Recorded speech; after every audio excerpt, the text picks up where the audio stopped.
दोस्तों, कहानी की शुरुआत में हमें जापान का एक शहर दिखाया जाता है जहां लोग नॉर्मल दिनों की तरह एक ट्रेन पकड़ते हैं। ट्रेन जैसे ही अगले स्टेशन पर पहुंचने वाली होती है, अचानक हर पैसेंजर के फोन पर मैसेज अलर्ट आने लगते हैं कि दुनिया के कई हिस्सों में भयंकर भूकंप आने वाला है। और ट्रेन में भी भूकंप के झटके महसूस होने लगते हैं। और जैसे ही ट्रेन एक टनल में जाती है, तभी भूकंप की वजह से डरे हुए लोग अपना बैलेंस खो देते हैं और एक दूसरे के ऊपर गिरने लगते हैं। तभी ट्रेन एक झटके के साथ रुक जाती है, जो सबको भयभीत कर देता है। इसके बाद जितनी जल्दी हो सके सभी यात्री ट्रेन से बाहर निकलते हैं, लेकिन ट्रेन के बाहर का नज़ारा देखकर सब लोग चौंक जाते हैं। वो लोग पहाड़ों के बीच एक अनजान जंगल में थे और उनकी ट्रेन एक टनल में आधी फंसी हुई थी। तब वो लोग देखते हैं कि उनके फोन में भी सिग्नल नहीं है, जिस वजह से अब वो हेल्प भी नहीं बुला सकते। एक और चौंकाने वाली बात ये थी कि वहाँ पर सिर्फ ट्रेन का कोच नंबर 5 ही था, बाकी की ट्रेन गायब थी। अब उन लोगों के पास रेस्क्यू टीम का इंतजार करने के अलावा कोई ऑप्शन नहीं था। उन्हीं यात्रियों में से एक सैम, जो कि एक फायर फाइटर है। सैम ट्रेन अटेंडेंट के साथ मिलकर लोगों को संभालता है और घायल लोगों की हेल्प करता है। और यूमी नाम की एक लड़की भी इन दोनों की हेल्प करती है। यूमी सैम को पहले से जानती थी। जब सैम ने एक आग से बचने का ट्रेनिंग सेशन करवाया था, तभी से यूमी उसको बहुत ज्यादा एडमायर करती है। वहीं शहर में सभी लोग बहुत ज्यादा परेशान और कंफ्यूज थे और पुलिस भी दंग थी और समझ नहीं पा रही थी कि ट्रेन के कोच नंबर 5 और 6 कहाँ गए। पुलिस टनल वाले रेलवे ट्रैक पर जाती है, लेकिन उन्हें वहाँ कोई भी गायब कोच नहीं मिलता। दिलचस्प बात तो ये है कि कोच नंबर 6 कहाँ है, ये अभी तक मिस्ट्री है, क्योंकि शुरुआत में भी कोच नंबर 5 ही दिखाते हैं। इसी दौरान सैम, यूमी और एक यात्री जिसका नाम नेविन है, ये तीनों लोग आसपास का एरिया चेक करने का फैसला लेते हैं। वो लोग टनल के अंदर जाते हैं। जैसे ही वो लोग टनल के दूसरी तरफ पहुंचते हैं, वो लोग वहां का नजारा देखकर आश्चर्यचकित हो जाते हैं, क्योंकि वहां दूर दूर तक इंसान का नामो निशान नहीं था। जिस दुनिया को वो थोड़ी देर पहले तक जानते थे, वो पूरी तरह बदल चुकी थी। वो लोग वापस अपनी ट्रेन में आकर बाकी सब यात्रियों को ये बताते हैं कि उन्होंने क्या देखा। वहाँ कोई शहर नहीं था, ना उनके फोन में सिग्नल था, ना कोई हेल्प आने की उम्मीद। वो लोग नोटिस करते हैं कि उन्हें वहाँ फंसे हुए 7 घंटों से ऊपर हो गए थे। वो लोग वहाँ पर फंसे सभी 46 लोगों की लिस्ट बनाते हैं, जिनमें काफी यात्री भूखे और प्यासे थे, क्योंकि वो लोग खाना पानी लेकर नहीं चल रहे थे। उनकी हालत बहुत ही गंभीर थी। तभी रेनी नाम की एक यात्री नेविन के बैग में कुछ खाने के लिए ढूंढती है, लेकिन रेनी को बैग में कुछ नहीं मिलता सिवाय कुछ लेटर्स के, जिससे उसे लगता है कि नेविन कोई क्रिमिनल है। फिर रेनी किसी और यात्री के बैग से खाना चुरा लेती है और जब उस यात्री को पता चलता है कि उसका खाना गायब है, तब रेनी चिल्ला चिल्ला के नेविन का नाम लेती है और उसे सबके सामने क्रिमिनल भी बोलती है। नेविन खुद को निर्दोष बताता है और कहता है कि बिना किसी प्रूफ के उसे चोर बताना गलत है। वहाँ पर और भी बहुत लोग हैं, उसे अकेले को ब्लेम नहीं करना चाहिए।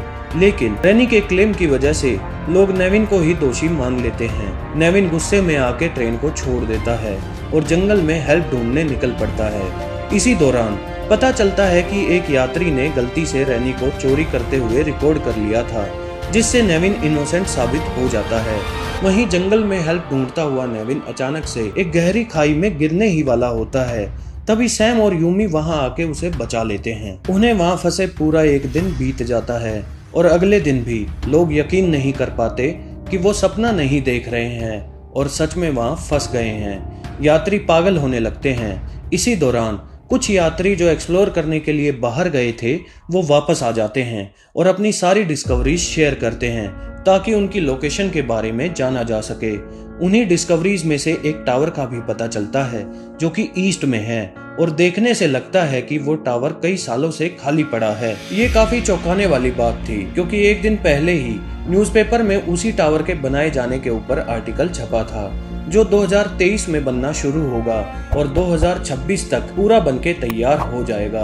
इस जानकारी ने उनकी स्थिति और भी रहस्य भरा बना दिया। तभी केन नाम के एक यात्री को एक सोडा कैन मिलती है, जिस पर 2026 की मैन्युफैक्चरिंग डेट होती है। तभी एक बायोलॉजिस्ट को ट्रेन पर जेनेटिकली मॉडिफाई किए हुए प्लांट्स भी मिलते हैं, लेकिन ऐसा फ्यूचर में कम से कम 40 साल बाद ही पॉसिबल हो सकता था। इन सब क्लूज को देखकर यात्रियों को समझ आता है कि किसी तरह उनका ट्रेन कोच फ्यूचर में 40 साल आगे आ गया है। इस खुलासे से सभी डर जाते हैं क्योंकि बाहर का नजारा देखकर लग रहा था कि पृथ्वी अब इंसान के रहने लायक नहीं रही। अब उनके सामने काफी चुनौतियां थी, जिनमें पहली थी अपने ओरिजिनल समय 2023 में वापस जाना और दूसरा ये जानना कि पृथ्वी की ये दशा कैसे हुई।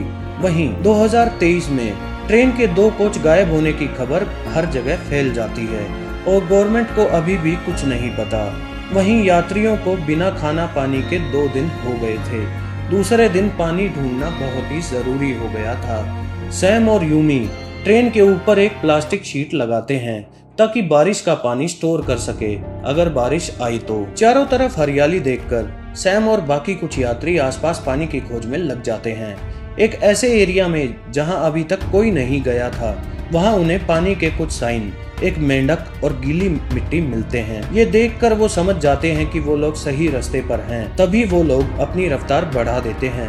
उन लोगों को आगे चलकर एक छोटा सा झरना भी मिलता है, जिससे उन्हें बहुत सुकून मिलता है। इसी बीच नेविन उसके बैग में पड़े लेटर्स के बारे में उन्हें बताता है, जो कि उसके भाई ने भेजे थे, जो 2 साल से जेल में था और 2 दिन पहले जेल से छूटा था। नेविन बताता है कि उनका बचपन बहुत ही मुश्किलों भरा था, क्योंकि उनके पेरेंट्स बहुत ज्यादा गुस्से वाले थे और दोनों भाइयों को बहुत मारते थे, जिस वजह से नेविन को छोटी उम्र में ही काम करना पड़ा ताकि खुद का और अपने भाई का पेट पाल सके। नेविन एक हेयर ड्रेसर बन जाता है ताकि उन दोनों को अच्छी लाइफ मिल सके, लेकिन उसका भाई इल्लीगल कामों में पड़ जाता है, जो कि नेविन के लिए बहुत ही दुख भरा था। यमी और सैम उसके लिए सॉरी फील करते हैं कि उन्होंने नेविन को बिना जाने उसे बहुत गलत समझा। इससे नेविन के साथ उनकी दोस्ती और ज्यादा गहरी हो जाती है। वहीं नेविन यूमी को पसंद करने लगता है, लेकिन यूमी तो सैम को चाहती थी। यहाँ फ्यूचर में फंसे होने के साथ साथ वो लोग एक लव ट्रायंगल में भी फंस जाते हैं। तभी अचानक से बारिश शुरू हो जाती है, जिससे उनकी जरूरत का काफी पानी उन्हें मिल जाता है। इसी के साथ सर्वाइवल की एक उम्मीद भी मिल जाती है, लेकिन वो लोग जानते थे कि पानी ढूंढना उनके लिए बहुत सारी चुनौतियों में से एक था। अब शेन, जो कि बायोलॉजिस्ट है, वो बाहर जंगल में जाता है और खाने लायक प्लांट्स ढूंढने लगता है और साथ में हानिकारक प्लांट से बचने के लिए वार्निंग भी देता है। शेन की हेल्प से लोग खाने लायक प्लांट्स ढूंढने लगते हैं। इसी दौरान यूमी गलती से एक जहरीला प्लांट खा लेती है।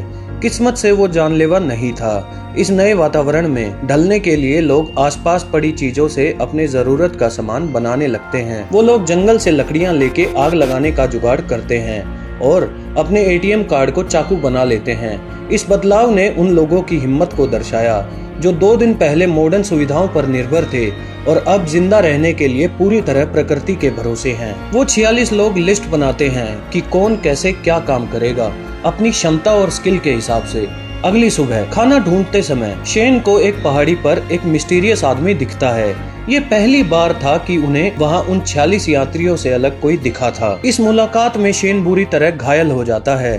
प्रॉपर मेडिकल किट ना होते हुए यूटो, एक मेडिकल स्टूडेंट, ही उनकी आखिरी उम्मीद है। शेन के ज्ञान की वजह से वो लोग जंगल से ऐसे प्लांट्स ले आते हैं जो एंटीबायोटिक का काम कर सकते थे ताकि इन्फेक्शन ना हो। 3 मुश्किल दिनों के बाद शेन रिकवर कर जाता है और सभी यात्रियों को उस अजनबी के बारे में बताता है जो उसे जंगल में मिला था। इसके बाद खुद को बचाने के लिए वो लोग यची की बात मानते हैं। यची एक सिक्योरिटी कंपनी में काम करता था। यची उनके कैंप के चारों तरफ ट्रैप्स लगा देता है। एक दिन बाद ये एहतियात उनके काम भी आता है। उन लोगों को किसी के एक ट्रैप में फंसे होने की आवाज आती है। वो लोग जब वहां देखने के लिए भागते हैं तब उन्हें उस ट्रैप में एक बच्चा फंसा हुआ मिलता है जिसने उनके जैसे ही कपड़े पहने थे, लेकिन उनके पहुंचने से पहले ही बच्चा खुद को ट्रैप से आजाद करके भाग जाता है और जाते हुए उनसे कहता है कि मेरा वेट करना। सैम, यूमी और नेविन कुछ दूर तक उस बच्चे का पीछा करते हैं। वो लोग एक छोटी सी नदी पर पहुंच जाते हैं जो कि उन्होंने पहले कभी नहीं देखी थी। वहां उन्हें वो बच्चा कुछ देर तक वेट करने के लिए कहता है और गायब हो जाता है। वेट करते समय सैम अपने अतीत से एक पर्सनल स्टोरी साझा करता है। सैम अपने काम के शुरुआती दिनों की एक गलती बताता है जब उसने अपने सीनियर की एडवाइस नहीं मानी, जिसकी वजह से एक एक्सीडेंट हुआ जिसमें उसके सीनियर ने अपनी दोनों टांगे खो दी, जिसके लिए सैम आज भी खुद को रिस्पॉन्सिबल मानता है। उसी एक्सीडेंट के बाद से सैम ने अपनी लाइफ दूसरों की हेल्प के लिए डेडिकेट कर दी। उनके आश्चर्य के लिए अंधेरा होने के बाद भी वो बच्चा वापस आ जाता है, लेकिन इस बार कुछ लोगों के साथ। वो लोग उन्हें एक लोकेशन पर ले जाते हैं जहां दूसरा ट्रेन का मिसिंग कोच नंबर 6 होता है, जो गायब तो उनके कोच के साथ ही हुआ था, लेकिन मिलता उनसे कुछ किलोमीटर दूर है। वहां वो लोग हेक्टर से मिलते हैं, जो कि कोच 6 के यात्रियों का लीडर लग रहा था। वो लोग एक दूसरे से अपने सर्वाइवल की स्टोरी शेयर करते हैं। कोच नंबर 6 एक नदी के किनारे फंसा था, जिससे उसके यात्रियों के पास पीने के लिए पानी और खाने के लिए मछली थी। वो लोग अपना सारा टाइम अपने आसपास के एरिया को रहने लायक बनाने में लगाते हैं, जिसमें वो लोग किचन और टॉयलेट्स भी बनाते हैं। नेविन उस आदमी को पहचान लेता है जो शेन को घायल करके भाग गया था। वो भी कोच 6 का एक यात्री था। वो आदमी माफी मांगते हुए कहता है कि उसने जो किया डर के मारे किया। उसे लगा कि शेन फ्यूचर के लोगों में से है जो उस पर हमला कर सकते हैं, इसीलिए वो शेन को धक्का देके वहां से भाग गया और डर के मारे ही वो अपने ग्रुप को भी इस बारे में नहीं बताता। तब यूमी उससे पूछती है कि उसे कैसे पता चला कि वो लोग फ्यूचर में आ गए हैं। तब हेक्टर बताता है कि उन्हें नदी के पास एक डैमेज्ड शिप मिला था, जिसमें मिली पास्ट रिकॉर्डिंग में बताया जाता है कि वो साल 2060 था। तब हेक्टर फ्यूचर में आने के बाद अपना अनुभव शेयर करता है और बताता है कि 2026 में एक बहुत बड़ा उल्कापिंड आकर धरती से टकराया था, जिसकी वजह से पूरी दुनिया में बहुत सारे भूकंप और सुनामी आए थे और जिसने एक झटके में कई 100 करोड़ लोगों को मार दिया। और जो लोग इस तबाही से बच गए थे वो भी धीरे धीरे मर जाते हैं, क्योंकि टकराव की वजह से उड़ी धूल हवा में फैल जाती है और सारी सूरज की रोशनी को ब्लॉक कर लेती है, जिस वजह से धरती पर ह्यूमन लाइफ खत्म हो जाती है। हालांकि कुछ सालों में सारा डस्ट क्लियर हो जाता है और 2060 तक पृथ्वी फिर से हरी भरी हो जाती है, लेकिन बिना इंसानों के। इसके बाद हेक्टर बताता है कि अगर वो लोग वापस 2023 में पहुंच जाते हैं तो गवर्नमेंट को उल्कापिंड के बारे में अलर्ट करना उनकी पहली ड्यूटी है, ताकि ये तबाही और करोड़ों लोगों की जान बचाई जा सके। अगले दिन कोच 6 के आसपास घूमते समय यूमी और रैनी को एक कब्र से ठोकर लगती है, जिससे उन्हें पता चलता है कि कोच 6 के यात्रियों ने वहां किसी को दफनाया है। वो दोनों ये जानने की कोशिश करते हैं कि वो कौन था। इतने में कोच 6 के कुछ यात्री वहां आ जाते हैं और उन्हें धमकाते हुए कहते हैं कि इसके बारे में अपने कोच के यात्रियों को कुछ मत कहना। बाकी लोगों को इन्फॉर्म करने के लिए यूमी और रैनी अलग अलग रास्ता ले लेते हैं, जहां यूमी तो कोच 6 के उन यात्रियों को अपने पीछे ले जाती है ताकि रैनी जाके सबको बता सके। सब जानकर सैम और नेविन तेजी से कोच 6 की तरफ भागते हैं ताकि यूमी को बचा सके। यूमी अभी भी उसका पीछा कर रहे लोगों से बचती हुई उसी शिप में जाके छिप जाती है जिसके बारे में हेक्टर ने बताया था।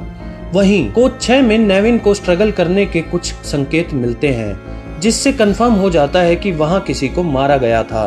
तब हेक्टर उन्हें सच बताता है कि जब वो टाइम ट्रेवल करके यहाँ पहुंचे तो उनमें एक क्रिमिनल भी था जो हाथ में चाकू लेकर सभी यात्रियों के लिए खतरा बना हुआ था। तब हेक्टर उससे रोकने की कोशिश करता है और सेल्फ डिफेंस में हेक्टर उसे मार देता है। इस इंसिडेंट के बाद ही वो लोग हेक्टर को अपना लीडर चुन लेते हैं। उधर शिप में छुपी यूमी को हेक्टर शिप के कम्युनिकेशन डिवाइसेस के साथ तोड़फोड़ करता दिखाई देता है, जिसका मतलब है कि हेक्टर ग्रुप से कुछ सीक्रेट बात छुपा रहा था। आखिरकार हेक्टर यूमी को ढूंढ लेता है और यूमी के सामने कन्फेस करता है कि वो अब ये टाइमलाइन छोड़कर वापस नहीं जाना चाहता। हेक्टर के मन में उसके साथ आए सभी लोगों के लिए गहरी चाहत थी कि सब उसके साथ हमेशा के लिए इसी टाइमलाइन में रहें, ताकि साथ मिलकर एक नई सोसाइटी बनाई जा सके। उनके अचानक फ्यूचर में आने की वजह से हेक्टर अपने आप को लीडर की भूमिका में बेहतर पाता है, क्योंकि उसकी पास्ट लाइफ में उसका बिजनेस डूब चुका था और वो सब कुछ खोने ही वाला था। यूमी अब उसके प्लान को जान चुकी है। वो हेक्टर के लिए खतरा बन सकती है, इसलिए हेक्टर यूमी को शिप में ही बांधकर कैद कर लेता है ताकि वो उसे एक्सपोज न कर सके। यूमी के ना मिलने की वजह से ग्रुप के लोगों में टेंशन बढ़ जाती है। हेक्टर चालाकी से अपने लोगों को बोलता है कि कोच 5 के यात्री उनके रिसोर्सेज चुराने की प्लानिंग में लगे हैं, जिससे उन लोगों में नफरत पैदा कर देता है। वहीं कोच 5 के लोग यूमी को लेके बहुत चिंता में थे।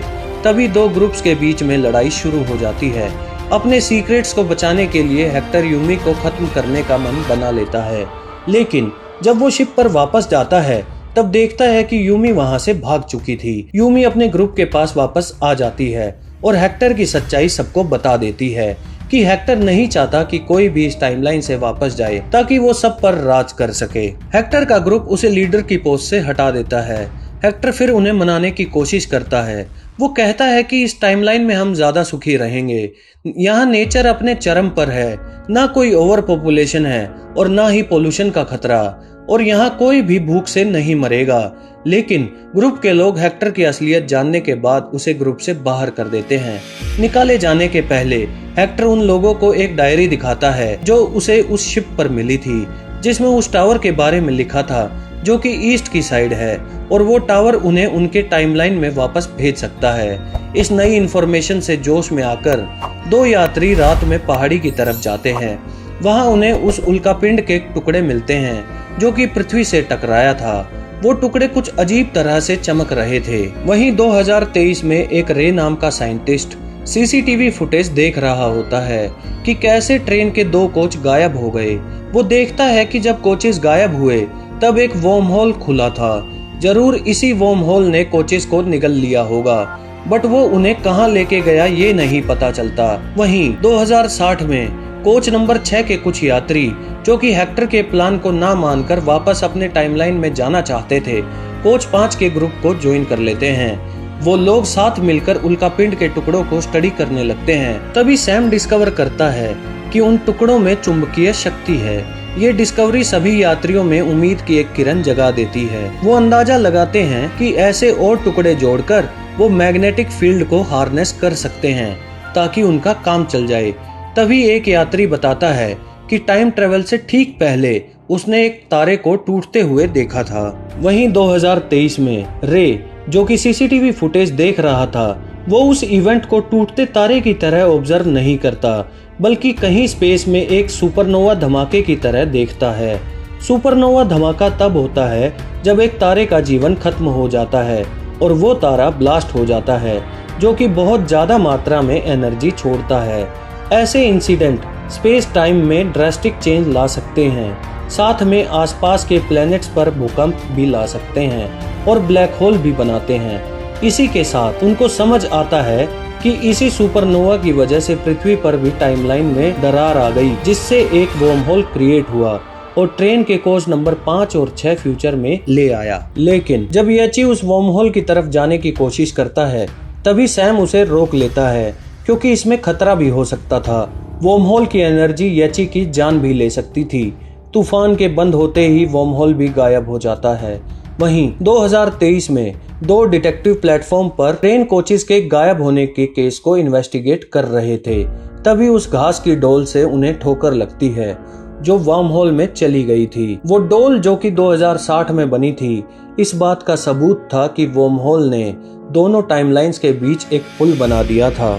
वहीं 2060 में फंसे हुए यात्री ये निष्कर्ष निकालते हैं कि वर्म होल सुपरनोवा एक्सप्लोजन्स, तूफान या फिर भूकंप से ही एक्टिव होता है। तब उन्हें ये भी एहसास होता है कि वर्म होल को दोबारा खोलने के लिए उन्हें बहुत बड़े बिजली के सोर्स की जरूरत है। वो इसके लिए प्लानिंग करना शुरू कर देते हैं। वहीं उनको एक टूटा हुआ बिजली का खंभा मिलता है। खंभे पर बंधे वायर्स का पीछा करके वो लोग बिजली के सोर्स की तलाश में लग जाते हैं। कई दिनों तक लगातार खोदने के बाद वो लोग एक बिजली बनाने वाले सब स्टेशन पर पहुंचते हैं, जो कि कई सालों से मिट्टी में पूरी तरह दबा हुआ था। स्टेशन अंदर से बिल्कुल नया था और वहां पर उन्हें काफी मात्रा में अनयूज्ड पावर भी मिलती है, जो कई दशकों से वहां जमा थी। इस खोज के साथ उनकी उम्मीदें और भी बढ़ जाती हैं, क्योंकि शायद उन्हें उतनी बिजली का सोर्स मिल गया था जो कि वर्म होल को दोबारा खोलने के लिए काफी था। ग्रुप उस मिले हुए सोर्स को अपने काम के अनुसार यूज करने का प्लान बनाने लग जाता है। फिर नेविन नोटिस करता है कि अगला तूफान आने वाला है। तब वो यूमी को बताता है कि वो वापस नहीं जाना चाहता क्योंकि वहाँ उसके लिए अब कुछ नहीं है। यूमी ने सहानुभूति देते हुए नेविन को कहा कि हम हमेशा दोस्त रहेंगे, क्योंकि उसके दिल में तो सिर्फ सैम था। ये सारी बातें सुन रहे सैम ने खुद को असमंजस में पाया और वो कंफ्यूज हो गया कि अब क्या करें। अब जैसे ही तूफान शुरू होता है, सभी लोग तुरंत ट्रेन में चढ़ जाते हैं। उनकी कोशिश कामयाब हो जाती है क्योंकि बिजली की वजह से वर्म होल काफी बड़ा होकर स्थिर हो जाता है। सैम और यूमी के बहुत मनाने पर नेविन शुरू में तो संकोच करता है, लेकिन आखिरकार वो सब लोग ट्रेन में चढ़ जाते हैं और वर्म होल ट्रेन को निगल लेता है। वर्म होल में जाने के बाद सबको अपने ओरिजिनल टाइमलाइन में वापस जाने की उम्मीद थी। ट्रेन के स्टेबल होने के बाद ट्रेन का दरवाजा खुलता है। यात्री बाहर खड़े सिक्योरिटी वाले से सबसे पहले डेट के बारे में पूछते हैं। सिक्योरिटी वाले का जवाब सुन सभी लोग हैरान हो जाते हैं, क्योंकि वो लोग 2023 में नहीं बल्कि 2026 में पहुंच गए थे। अब वो लोग अपनी ओरिजिनल टाइमलाइन में वापस तो आ गए थे, लेकिन 3 साल फ्यूचर में, और वो भी एक भयानक तबाही से कुछ दिन पहले। उनके वापस आने पर मेडिकल टीम उनकी अच्छे से जांच करती है कि कहीं वो लोग हार्मफुल रेडिएशन की चपेट में तो नहीं आ गए हैं या फिर उन्हें कोई इन्फेक्शन तो नहीं हो गया है। ग्रुप के लोग पुलिस और गवर्नमेंट के अफसरों से अपने सारे आप बीती बताते हैं। वो लोग उन्हें अपने टाइम ट्रेवल के एक्सपीरियंस के बारे में बताते हैं कि कैसे पहले 2023 से वो लोग 2060 में गए और फिर 2060 से वापस 2026 में आए, और वो लोग उल्का पिंड के टुकड़े, वहां से मिली सोडा कैन और फ्यूचर में मिले प्लांट्स को सबूत के तौर पर उन्हें दिखाते हैं। वो साथ में वो डायरी भी दिखाते हैं जिसमें ये लिखा था कि दिसंबर 2026 में उल्का पिंड धरती से टकराएगा और धरती से ह्यूमन लाइफ खत्म हो जाएगी। यात्रियों के इतने सबूत देने के बाद भी गवर्नमेंट के ऑफिसर उलझन में थे कि ये कहानी कैसे माने। पहले तो टाइम ट्रेवल और फिर पृथ्वी से ह्यूमन लाइफ का खत्म होना उन्हें असंभव सा लगता था। इसी दौरान सभी सर्वाइवर्स अपने परिवारों से मिलते हैं जो उन्हें पिछले 3 साल से ढूंढ रहे थे, लेकिन सभी के पास समय बस कुछ महीनों का ही बचा था। नेविन, जो बिना किसी फैमिली मेंबर के आने की उम्मीद में अकेला बैठा था, अचानक से अपने छोटे भाई को वहां पाता है। नेविन का भाई उससे अपने पास्ट के कर्मों की माफी मांगता है और नेविन के 3 साल तक गायब होने के कारण वो टूट गया है, लेकिन अब मिलकर दोनों भाई बहुत खुश होते हैं और एक नई शुरुआत करने का फैसला करते हैं। इसी के साथ उन सर्वाइवर्स को अपने परिवारों से मिलकर खुशी तो थी, लेकिन उनके मन पर यह बोझ भी था कि कुछ ही दिनों में भयंकर तबाही होने वाली है। गवर्नमेंट का उनकी बात ना मानना उनके लोगों की जानें बचाने के सारे कोशिशों पर पानी फेर देता है। लेकिन साइंटिस्ट रे, जो ट्रेन की मिस्ट्री को इन्वेस्टिगेट कर रहा था, वो कंफर्म करता है कि सर्वाइवर सच कह रहे हैं और उल्का पिंड दिसंबर में धरती से टकरा जाएगा। वहीं गवर्नमेंट से हेल्प ना मिलने के कारण सर्वाइवर सोशल मीडिया का सहारा लेते हैं और अपनी फ्यूचर की खोज के बारे में पोस्ट डालकर पब्लिक से सपोर्ट लेने की कोशिश करते हैं। आते हुए खतरे के बारे में जानकारी देते हुए उनके पोस्ट और वीडियोस वायरल हो जाते हैं। वायरल कैंपेन से आए प्रेशर और सबूतों के सच होने की वजह से गवर्नमेंट एक last minute space mission announce करती है। उल्का पिंड की दिशा चेंज करने के लिए एक रॉकेट स्पेस में भेजा जाता है ताकि टकराव को बचाया जा सके। जैसे ही रॉकेट उल्का पिंड के पास जाने लगता है, तब वो सर्वाइवर्स किसी सेफ जगह को ढूंढने लगते हैं ताकि अगर मिशन फेल हो तो वो अपनी जान बचा सकें। वो लोग इसके लिए स्विट्जरलैंड को चुनते हैं क्योंकि ग्लोबल डिजास्टर से वो लोग वहीं बच सकते थे।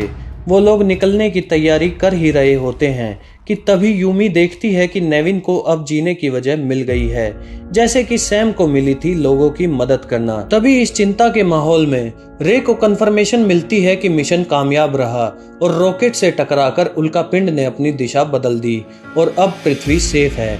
इसी के साथ कहानी खत्म हो जाती है।